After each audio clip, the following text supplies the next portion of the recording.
Hello friends, कैसे हैं आप लोग। तो फ्रेंड्स, आज की इस क्लास में आपका स्वागत है। फ्रेंड्स, इस क्लास में आज हम लोग देखने वाले हैं second colligative properties of solution, मतलब अणुसंख्यक गुणधर्म का दूसरा पार्ट। ठीक है, तो अणुसंख्यक गुणधर्म में दूसरा है क्वथनांक में उन्नयन। इसके पहले हम लोग देख चुके हैं वाष्पदाब में आपेक्षिक अवनमन को। इसमें हम लोग को देखना है एलिवेशन इन बॉइलिंग पॉइंट। ठीक है, तो सबसे पहले तो हम लोग समझते हैं कि यहाँ पर क्वथनांक क्या होता है, उसके बाद तब समझेंगे क्वथनांक में उन्नयन। उन्नयन का मतलब होता है बढ़ना, ठीक है, इंक्रीज करना। तो सबसे पहले क्वथनांक के लिए हम लोग देखते हैं कि जैसे मान लीजिए इसके पहले वाले वीडियो में हम लोग समझे थे कि वाष्पदाब में आपेक्षिक अवनमन क्या होता है, उससे पहले वाष्पदाब क्या होता है। यहाँ पर हम लोग वाष्पदाब से क्वथनांक को समझते हैं, फिर उन्नयन को समझेंगे। तो यदि वाष्पदाब की बात करें तो देखिए, मान लीजिए कोई भी जैसे विलायक H2O मान लेते हैं, तो पानी को लिया गया है, तो किसी भी टेम्परेचर पर उसका कुछ ना कुछ वाष्प जरूर होगा। ठीक है, वाष्प फॉर्म में गए होंगे तो वाष्प होगा, और वाष्पदाब लगा रहेंगे, मतलब जो वाष्पदाब लगाते हैं उसी को वाष्पदाब कहते हैं। जिससे मान लीजिए यहाँ पर किसी भी टेम्परेचर पर, रूम टेम्परेचर मान लेते हैं, नॉर्मल टेम्परेचर पर, तो कुछ ना कुछ यहाँ पर वाष्प के फॉर्म में H2O के मॉलिक्यूल होंगे जो कि इस पर प्रेशर लगा रहे होंगे। इसको हम लोग वाष्पदाब कहते हैं। यदि ये देखें कि धीरे धीरे हम लोग इस वाष्पदाब में वृद्धि करना चाहें तो क्या करना पड़ेगा। धीरे धीरे से मान लीजिए कोई भी किसी बर्तन में पानी लिए हैं, उसका कुछ ऊपर वाष्पदाब है, वाष्प है तो वाष्पदाब है। अब उस वाष्प को बढ़ाना चाहे तो धीरे धीरे नीचे से गर्म करना पड़ेगा। ये धीरे धीरे नीचे से गर्म कर रहे हैं तो एक समय आएगा कि वो गर्म होते होते उसका वाष्प इतना अधिक हो जाएगा कि वो जो दाब लगाएगा वो वायुमंडलीय दाब के बराबर हो जाएगा। ठीक है, 1 atm होता है ना। तो देखिए, यदि मान लीजिए यहाँ से नीचे से हम लोग गर्म करें इसको, वैसे जनरली कुछ ना कुछ वाष्प है, लेकिन अब इसको हम लोग गर्म करना स्टार्ट करते हैं। तो जब धीरे धीरे हम गर्म कर रहे हैं तो इसका वाष्प बढ़ता जाएगा। अब वाष्प बढ़ता जाएगा बढ़ता जाएगा बढ़ता जाएगा, एक समय आएगा कि इसका जो वाष्प है वो 1 atm एटमॉस्फेरिक प्रेशर, मतलब वायुमंडलीय दाब के बराबर हो जाएगा। तो हम लोग कहेंगे कि वह निश्चित ताप, जैसे H2O लिए हैं तो लगभग 100 डिग्री सेंटीग्रेड होता है, मतलब वह निश्चित ताप जिस पर किसी द्रव का वाष्प दाब वायुमंडलीय दाब के बराबर हो जाता है, उस तापमान को, उस द्रव का हम क्वथनांक कहते हैं। ठीक है, अब बात आती है क्वथनांक की। उसके बाद अब हम लोग देखेंगे क्वथनांक में उन्नयन, मतलब बढ़ता कैसे है।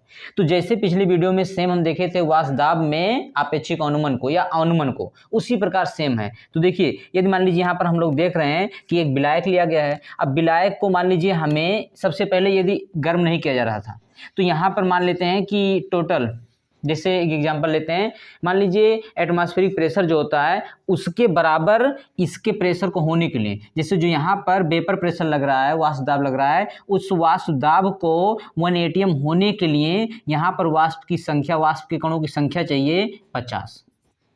फिर से सुनिए, देखिए, यदि मान लीजिए जल लिया गया है तो जल नॉर्मली टेम्परेचर पर, रूम टेम्परेचर पर कुछ ना कुछ वाष्प उसके मान लीजिए 20 हैं, 20 कण है इसमें वाष्प के। जो भी जल लिया गया इसके 20 कण हैं वाष्प के फॉर्म में, और हमें 1 atm तक पहुंचाने के लिए कितना चाहिए, 50 कण यहाँ पर हो जाए वाष्प के, तो ये 1 atm प्रेशर हो जाएगा, जिस पर हम लोग बॉइलिंग पॉइंट कहते हैं।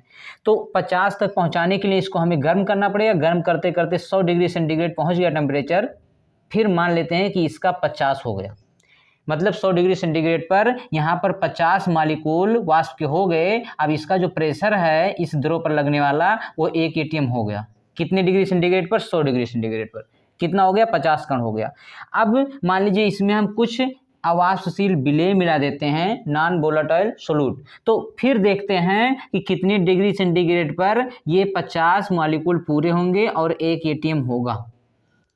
देखिए, जब हम लोग यहाँ पर पहले कितना था, 20 मॉलिक्यूल थे। अब 20 मॉलिक्यूल से हमें 50 ले जाना पड़ा, तो गर्म करते गए धीरे धीरे करके 50 हो गया और 1 atm हो गया। अब फिर हमें 1 atm तक ले जाना है, लेकिन अब क्या कर रहे हैं हम लोग, पहले इसमें सोल्यूट को डाल रहे हैं। अब जब सोल्यूट को डाल देते हैं तो फिर इसका जो 20 मॉलिक्यूल ऊपर था, अब 20 मॉलिक्यूल ऊपर नहीं रह जाता है, अब कम हो जाता है, क्योंकि अभी पिछली वीडियो हम लोग देखें वाष्पदाब में अवनमन, इसके वाष्पदाब में कमी आ जाती है। कब, जब अवाष्पशील विलेय मिलाया जाता है। क्यों, क्योंकि यहाँ पर जो अवाष्पशील विलेय हैं इसके कणों को जाने से रोकते हैं, विलायक के कणों को ऊपर जाने से, वाष्प के फॉर्म में जाने से रोकते हैं। तो अब मान लेते हैं कि यहाँ पर वाष्प के जो कण हैं वो सिर्फ 15 ही हैं।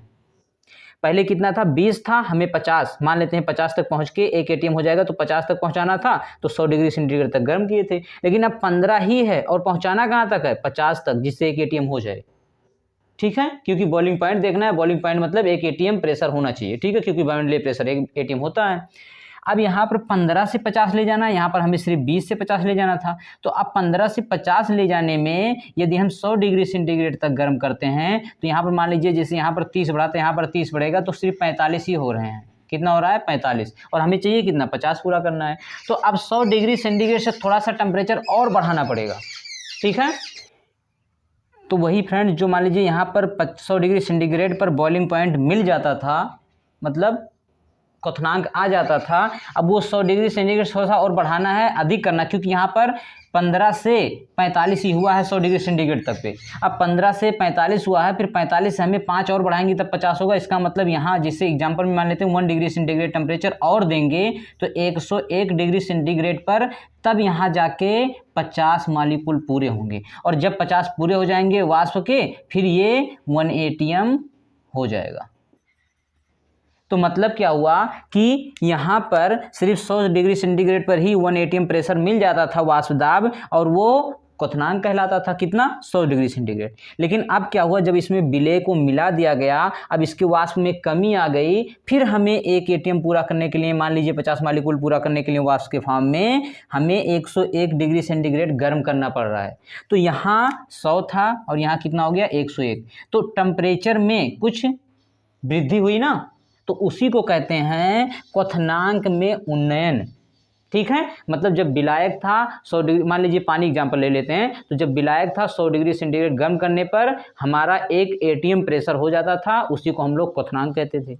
लेकिन जब उस विलायक में पानी में चाहे चीनी चाहे नमक कुछ मिला दिया गया विलेय के पार्टिकल, अब वो वाष्प बनने से रोक रहे हैं, तो जब वाष्प बनने से रोक रहे हैं तो फिर उसी को 100 डिग्री सेंटीग्रेड नहीं मिलेगा 1 atm, उसी को 101 या 102 या 100 मतलब 100 प्लस कुछ ना कुछ अधिक हो जाएगा।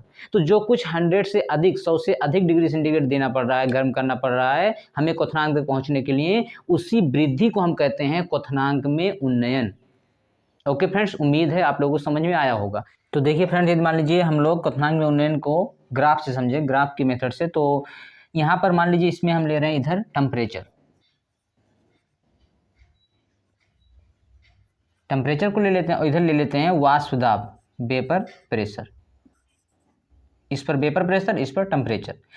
तो हमको मान लीजिए कोई भी विलेन दिया गया है या कोई भी विलायक दिया गया है, तो सबसे पहले विलायक का मान लेते हैं, और यहाँ पर देख लेते हैं कि 1 atm, मान लेते हैं कि ये है 1 atm वेपर प्रेशर जहाँ तक हमें पहुँचना है, 1 atm, ये है वायुमंडलीय दाब।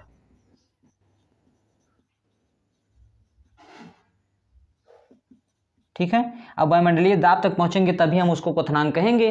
तो यहाँ से मान लीजिए जो हमारा विलायक था, ठीक है, विलायक इस प्रकार से था, इसका कुछ टेम्परेचर रहा होगा स्टार्टिंग में। अब यहाँ से इस प्रकार से यहाँ तक जाएंगे तो पहुँच जाएंगे हम, ये था विलायक का। तो देखिए फ्रेंड, ये सबसे पहले यहाँ पर विलायक लेते हैं, तो विलायक का टेम्परेचर यहाँ पर मान लेते हैं, टेम्परेचर नहीं, सबसे पहले वेपर प्रेशर। तो वेपर प्रेशर आप विलायक हो जाएगा, solvent, vapour pressure of solvent, ये पॉइंट है। ठीक है, इतना वेपर प्रेशर पहले से था, जैसे मान लीजिए यहाँ पर बताया गया ना कि 20 कण इसके थे। अब इसको यहाँ तक पहुँचाना है तो टेम्परेचर भी इंक्रीज करना पड़ेगा, तो धीरे धीरे टेम्परेचर को बढ़ाते गए और यहाँ से यहाँ तक पहुँचा, फिर इस टेम्परेचर पर देखिए,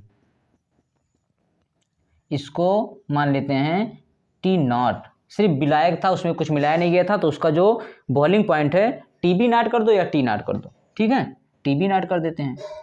ठीक है, उसके बाद अब मान लीजिए जब इसमें विलेय मिलाए गए, विलेय के पार्टिकल, तब इसका वाष्प दाब घट गया, क्योंकि यहाँ पर देखिए यहाँ पर 20 था, जब इसमें विलेय मिलाया गया तो 15 बचा था, तो 15 बचा था, तो इसके वाष्प दाब में कमी आ गई। अब इसको हम लोग यहाँ से दिखाते हैं, वाष्प दाब यही दिखा रहा था ये लाइन, तो यहाँ पर वाष्प दाब इतना हो गया। अब वाष्प दाब जब इतना हो गया, अब इसमें फिर हमें कहाँ तक पहुँचाना, 1 atm तक। तो 1 atm तक पहुँचाने के लिए अब हमें इतना रास्ता तय करना पड़ रहा है। ठीक है, तो टेम्परेचर थोड़ा सा और इंक्रीज करना पड़ेगा। अब देखिए ये जो बीच का डिस्टेंस आ रहा है, इसी को कहते हैं क्वथनांक में उन्नयन। यहाँ से हो गया TB, ये था TB0 विलायक का, और ये है TB टेम्परेचर। उसके बाद यहाँ से ये जो दोनों का डिफरेंस है, इसी को हम कहते हैं डेल्टा TB। ठीक है। यदि यहाँ से हम लोग देखें जो इसमें उन्नयन आया है क्वथनांक में उन्नयन, तो क्वथनांक में उन्नयन हम कह सकते हैं कि TB नॉट माइनस TB, या TB माइनस TB नॉट कर देते हैं, क्योंकि TB नॉट कम है, इक्वल हो जाएगा डेल्टा TB। ओके फ्रेंड्स, अब आगे देखते हैं कि क्वथनांक में उन्नयन किस पे डिपेंड करता है। तो जो क्वथनांक में उन्नयन है वो इसके कणों की संख्या पे डिपेंड कर रहा है। तो यहाँ से कह सकते हैं कि डेल्टा TB समानुपाती स्मॉल m।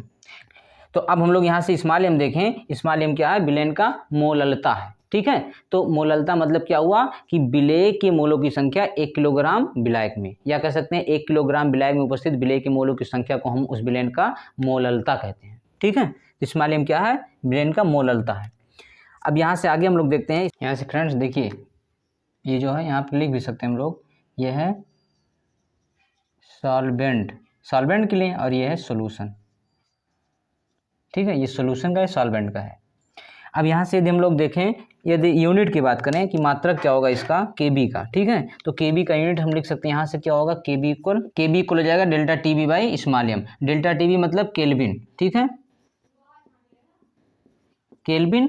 उसके बाद यहाँ स्मॉल m क्या होता है, ऊपर विलेय के मोल, नीचे विलायक का द्रव्यमान किलोग्राम में, तो यहाँ से नीचे हो जाएगा। अब यहाँ नीचे ही ऑलरेडी है तो kg ऊपर हो जाएगा और नीचे हो जाएगा मोल,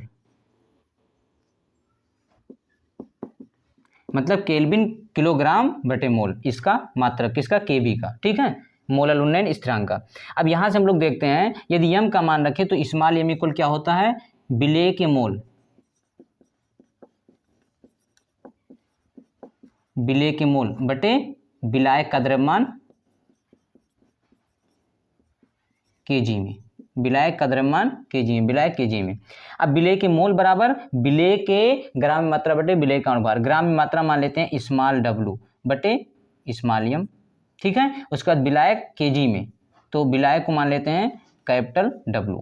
यदि मान लीजिए ये kg में ले रहे हैं तो ऊपर 1000 से गुणा नहीं होगा, और ग्राम में ले रहे हैं तो ऊपर 1000 से गुणा हो जाएगा। अब यही वैल्यू यहाँ पर रख देते हैं तो हो जाएगा KB into small w into 1000 यहाँ होगा अपान small m into capital W, जहाँ कैपिटल W क्या है, विलायक का ग्राम में मात्रा, ठीक है, और यहाँ पर डेल्टा TB। इस फार्मूले का यूज करके हम लोग क्वेश्चन सॉल्व कर सकते हैं। अब आगे कुछ न्यूमेरिकल देख लेते हैं। देखिए फ्रेंड्स, ये क्वेश्चन हम लोग सॉल्व करते हैं। यहाँ पर ये भी दे दिया गया KB इक्वल मोलल उन्नयन स्थिरांक, स्मॉल w क्या है, मतलब जो हम लोग लिख रहे हैं इसे यहाँ पर कहीं कहीं कुछ बुक में या कहीं कहीं लिखा होता है स्मॉल w या W1 W2 M1 M2, तो उसमें कन्फ्यूजन होता है। यहाँ पर हम लोग इसे विलेय कम होते हैं तो विलेय को स्मॉल से, और विलायक अधिक होते हैं इसको कैपिटल से मान लेते हैं, ठीक है। तो यहाँ पर स्मॉल w जो है विलेय का ग्राम में भार, कैपिटल W जो है विलायक का भार, और स्मॉल m है विलेय का अणुभार, ठीक है।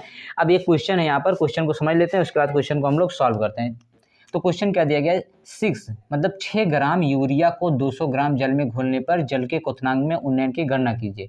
जल के लिए मोलल उन्नयन स्थिरांक मतलब KB दिया गया। यहाँ पर देखिए सबसे पहले KB इक्वल 0.52 केल्विन kg पर मोल, इतना दिया गया है। अब यहाँ से देखिए क्या क्या दिया है उसको हम लोग पहले लिख लेंगे, फिर फार्मूले पे रखेंगे, सॉल्व करेंगे, आंसर आ जाएगा, ठीक है। तो अब देखिए क्वेश्चन को समझते हैं कि 200 ग्राम क्या था, जल था। 200 ग्राम जल में पहले जल का, विलायक का मतलब सिर्फ जल का क्वथनांक कुछ और होगा 100 डिग्री सेंटीग्रेड। फिर उसमें जब यूरिया डाल दिया गया तो उसके वाष्प दाब में अवनमन कमी आ गई। अब जब वाष्प दाब में कमी हो गई फिर उसको हम लोग पहुँचाएंगे वाष्प दाब टोटल 1 atm तक, तो उसमें कुछ और टेम्परेचर देना पड़ेगा। इससे सिर्फ जल था तो 100 डिग्री सेंटीग्रेड पर उबल जाता था, ठीक है, बॉयल होता था, और 100 डिग्री सेंटीग्रेड वाष्प दाब उसका 1 atm हो जाता था, वायुमंडलीय दाब के बराबर।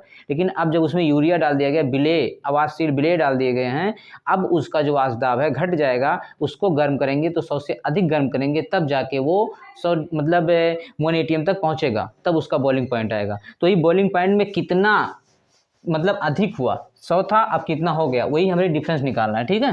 तो यहाँ से देखिए क्या क्या दिया उसको लिख लेते हैं। तो 6 ग्राम यूरिया मतलब स्मॉल w दिया गया है, स्मॉल w 6 ग्राम, और क्या दिया गया 200 ग्राम मतलब कैपिटल W, विलायक है ना, तो कैपिटल W 200 ग्राम। फिर क्या दिया गया, यूरिया, यूरिया का स्मॉल m मतलब यूरिया का अणुभार कितना होता है, अभी हम लोग पिछले क्वेश्चन में सॉल्व किए थे 60 होता है, इसको लिख देते हैं। फिर जल में घुलने पर क्वथनांक के भी दिया गया, तो ये 4 चीज़ दिया गया, हमको क्या क्या हो सकता है, 1 2 3 4 ही हो सकता है। तो यहाँ पर हम लोग इस फार्मूले को लगा के डेल्टा टी बी निकाल लेते हैं। तो यहाँ से डेल्टा टी बी इक्वल के बी कितना 0.52 दिया गया है, स्मॉल डब्लू कितना 6 इंटू 1000, नीचे स्मॉल एम कितना, स्मॉल एम है स्मॉल एम 60 यूरिया का, इंटू कैपिटल डब्लू 200। बस इसी को सॉल्व कर लेंगे, आंसर आ जाएगा। तो 00 से 00 कैंसिल कर दीजिए, और यहाँ फिर 2 से ये तो कितना, यहाँ 5 आ गया, 5 और 6 करने 6 और यहाँ पर 12, ठीक है 12 क्यों 10, फिर 5 करने 5 दूनी 10, कितना आया फाइनल 0.52/2 इक्वल 0. इस चीज़ को कैंसिल करेंगे कितना आ जाएगा 26। बस इतना ही निकालना था, इतना केल्विन आंसर हो जाएगा, ठीक है केल्विन। अब देखिए क्या आया कि मतलब पहले जब यूरिया नहीं मिलाया गया था तो इसका मान लीजिए 100 डिग्री सेंटीग्रेड था क्या बॉइलिंग पॉइंट, ठीक है, मतलब जितने पे 1 एटीएम प्रेशर पहुंच जाता था उसका वाष्प दाब। जब इसमें यूरिया मिला दिया गया, अब ये 0.26 मतलब यदि सिर्फ पानी 100 डिग्री सेंटीग्रेड पर 1 एटीएम प्रेशर देता था, वाष्प दाब हो जाता था वायुमंडलीय वाष्प दाब के बराबर, तो जब इसमें यूरिया मिला दिया गया अब ये हो जा रहा है 0.100.26, इतना डिग्री सेंटीग्रेड गर्म करेंगे तब 1 एटीएम मतलब वायुमंडलीय दाब के बराबर होगा, इसका बॉइलिंग पॉइंट आएगा, क्वथनांक आएगा, ठीक है। तो इतना क्वथनांक में उन्नयन मतलब क्वथनांक में वृद्धि हुआ है। ओके फ्रेंड्स उम्मीद है आज का यह वीडियो आप लोगों को अच्छे से पसंद आया होगा, समझ में आया होगा। मिलते हैं नेक्स्ट वीडियो में। Okay friends, thanks for watching, best of luck.